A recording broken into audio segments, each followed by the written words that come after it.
Class, it's good to see you today. I was very happy and very thankful I could shake every one of y'all's hands today. So the do now today, most of the time I'd have it on the board, but I feel like it'd be better if I said it because I want this verbally instead. I want this orally and I want this said verbally instead of you just seeing something and not knowing what it is. So by a raise of hands, how many of y'all know what Vietnam is? Tyler? Yeah. Do you know what Vietnam is? Yes. What is Vietnam? A war. About? The The Germans. Japanese. No. Okay, ladies and gentlemen, Vietnam was a war. It was mostly between North Vietnam and South Vietnam. The United States supported South Vietnam in the War of Vietnam. That's the gist of it. There's more deep into it, but we're not going to go too far in depth with it. We're going to go more into the fact of why we had a problem with it, and we're going to go more in depth with domino theory today. Nate, what does dominoes do when you stack them up? They fall. One at a time, correct? Mm-hmm. So that was the general idea of the war. The United States got into the war around 1961 is when we started paying attention to it. And note, so y'all know, I don't do PowerPoints with this until the review because I would rather you hear it and you listen to me than you sit here and write something all class and not retain anything that you've learned. Okay? Mm-hmm. So, Vietnam and the domino theory to refresh. So like I said, Vietnam was when North Vietnam decided that the whole nation wanted to be communism. This occurred during when the United States was at a Cold War with Russia. Russia was supposedly, along with China, was funding North Korea and really pushing for the fact that the whole country should be communism and really pushing them forward. Nothing was really said verbally, but everything was said under the table.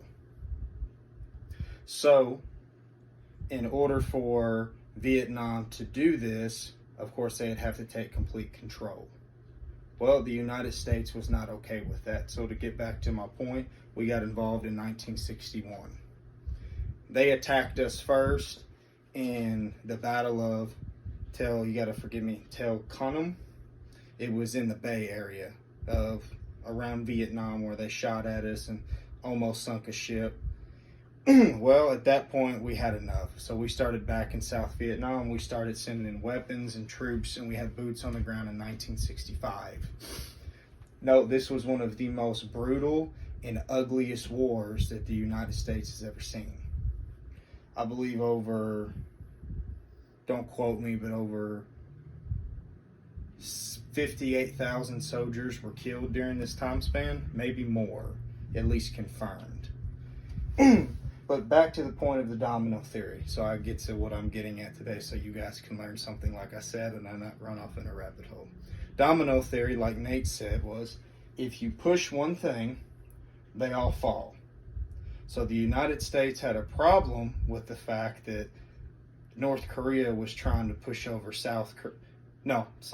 North Vietnam was trying to push over South Vietnam to take complete control. And what the United States was scared of is if Vietnam fell, Laos would fall, then Cambodia would fall, then Burma would fall, and then India would fall, and then the whole Eastern Hemisphere would be communism. To explain domino theory in a better way, like I just said, it's like dominoes getting pushed over and each one falling, technically is the imagery of a country falling. So to move on to what America faced in Vietnam. What America faced in Vietnam was, it seemed to their minds to be a bunch of rice farmers that lived out in the jungle that didn't know anything that was going on with the outside world. Well, the Viet Cong took rice farmers and people that lived out in the middle of nowhere to some of the deadliest soldiers and foot soldiers the world has ever seen. These people could run miles, they could kill people without even second thought.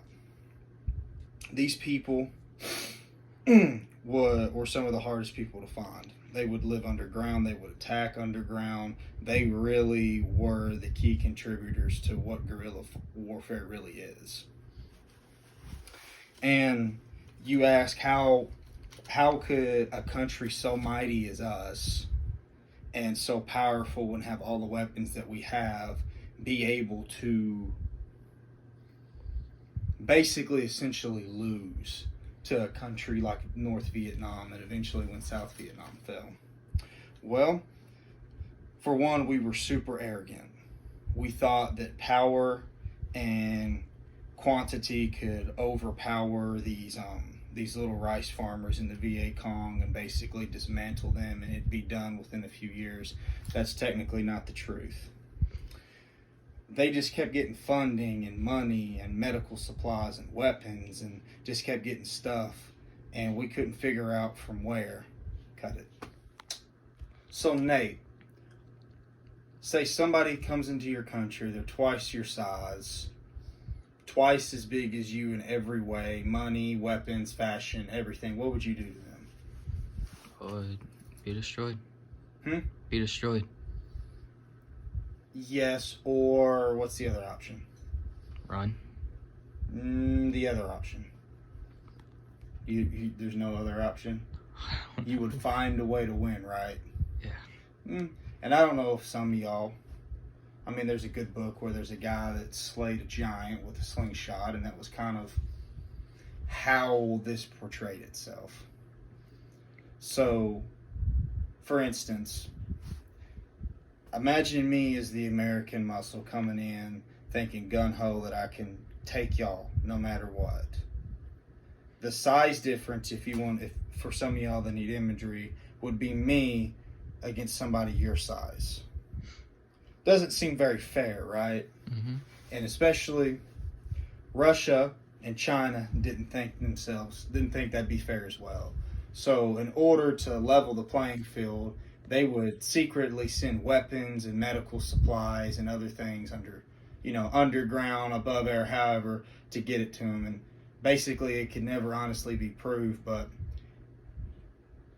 they would use this to their advantage, and they would use this to attack us with it and find every way possible to defeat us. Cut it. So, class, what have you learned today? Tyler, thank you for raising your hand, but continue. So, the U.S. was attacked by Vietnam. No, not at first. Okay. That went too far into detail. What I'm getting at is, what did you learn from the domino theory? What did you learn about Vietnam in general? That's what I'm getting at. I don't know. So, Tanner, out of the dynamic duo of my bright and beautiful students, what did you learn today? Something about war? But what exactly about war? You're not sure. Okay. So you remember how I said the almighty United States got beat by a smaller force? So I'm going to give you more of imagery. This pen resembles what Vietnam was. I resemble what the United States was when it comes to war. You would think in general something this big could defeat something this small. Correct? Yes. Okay. Not exactly. This little force managed to destroy and basically embarrass something this big. So for your exit ticket today, ladies and gentlemen, I want you guys to tell me in your own words and recap what the domino theory was and also what you learned about the Vietnam War. I'm going to give you a timer. I'm going to give you exactly. Give me 1 second. Having technical difficulties here. Where's it at? My apologies, ladies and gentlemen. There we go. I'm going to give you exactly a minute starting now.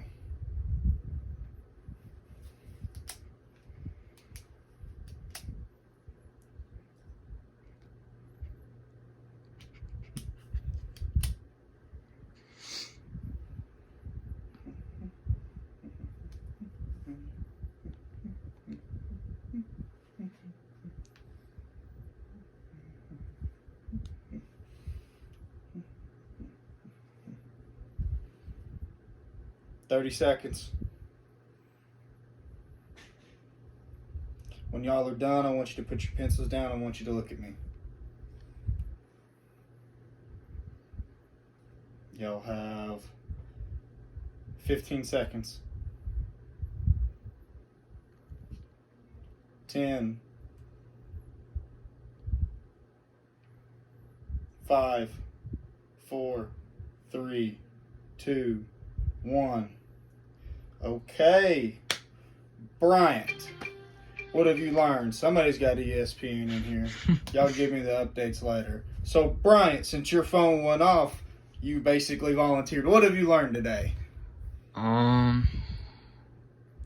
Well, wasn't it one country fell to Russia, they awful, and weren't Russia helping Vietnam?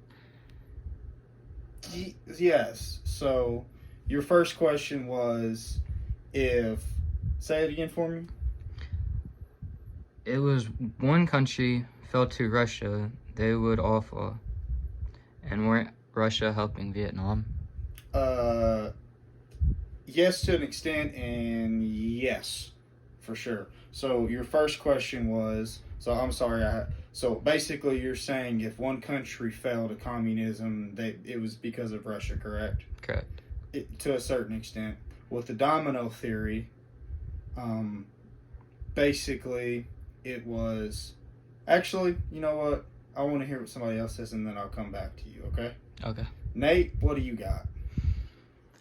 The domino theory was a Cold War policy that suggested a communist government in one nation would quickly lead to communist takeovers in neighboring states.